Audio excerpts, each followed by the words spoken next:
गौरा बर जसु बारन बार छोड़ी दा भंगिया के व्यापार।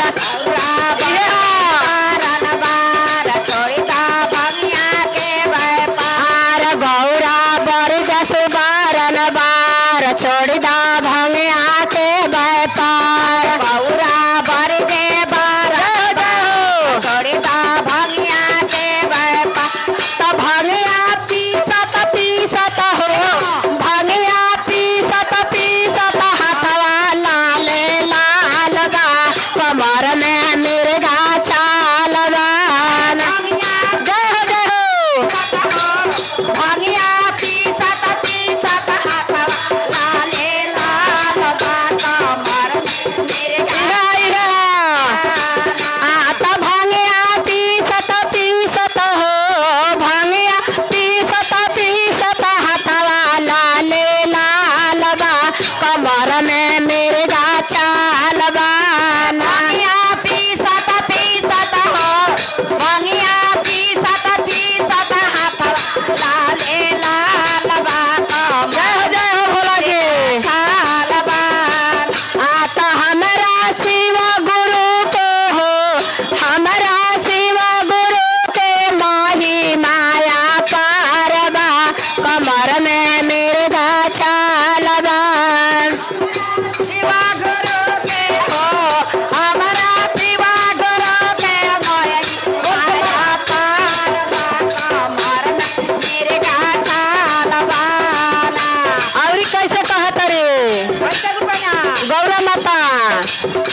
तो गौरा बर जसु बारन बार छोड़ी दा गजवा के व्यापार। गौरा बर जे बार छोड़ी दा बसा के व्यापार। गौरा बर जसु बारन बार छोड़ी दा गजवा के व्यापार। गौरा बर जे बारन बार छोड़ी दा बसा के रोजगा। तो गजवा मालत हो गजवा मालत हथवा लाल लाल बा कमर में मिर्गा चाल बान। गजवा मालत हो गजवा हथवा लाल लाल बा कमर में मिर्गा चाल बा। हमरा शिव गुरु के हो हमरा शिव गुरु के माही माया पारबा कमर में मिर्गा चाल बा। हमरा शिव गुरु के हो हमरा शिव गुरु के माही माया पारबा कमर में मिर्गा चाल बा। गौरा बर जसु बारन बार छोड़ी दा बसा के व्यापार। गौरा बर जे बारन बार छोड़ी दा बसा के व्यापार। गौरा बर जसु बारन बार छोड़ी दा बसा के व्यापार। गौरा बर जे बारन बार छोड़ी दा बसा के व्यापार। लेहना काटत हो लेहना काटत हथवा लाल लाल बा कमर में मिर्गा चाल बान।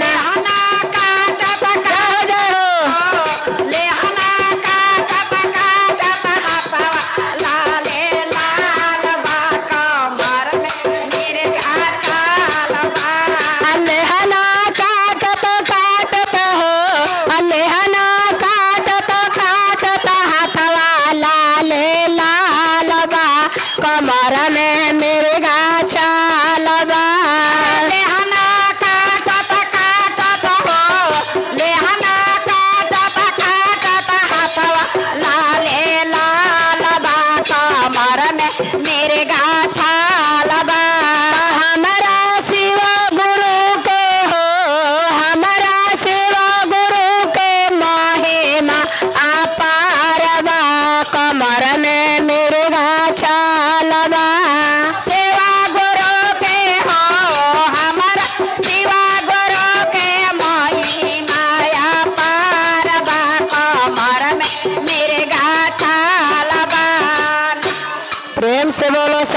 भगवान की जय, मैया पार्वती की जय, गणेश की जय, हर हर महादेव।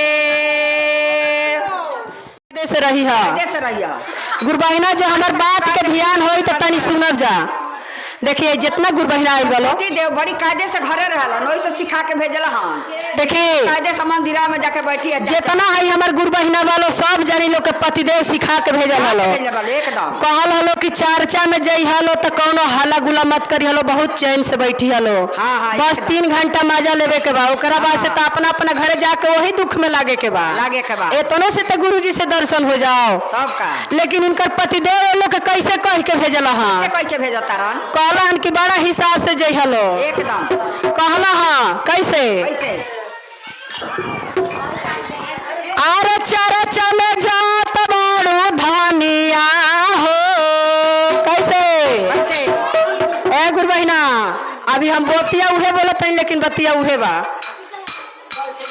देखी कहला हन गुर भैया सब जानी लोग के आरे चर्चा में जात बाड़ू धनिया हो, मनवा चर्चे में लगाई है।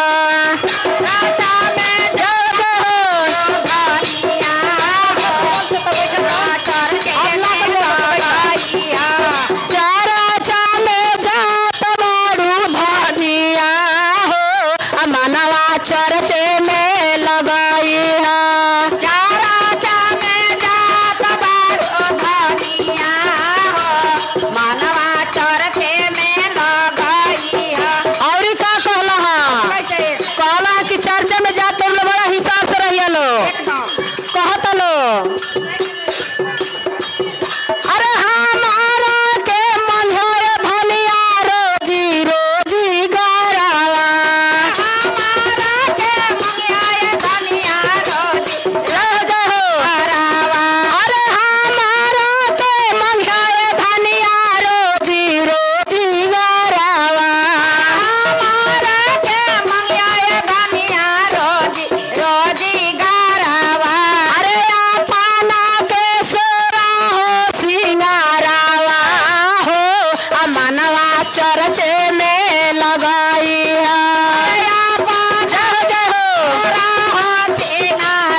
अतिनिया के सोरा हो सिंगारावा हो मनवा चर्चे में लगई के सोरा हो सिंगारावा मनवा चर्चे में लगई चरचा में जात बाड़ू धनिया हो मनवा चर्चे में लगई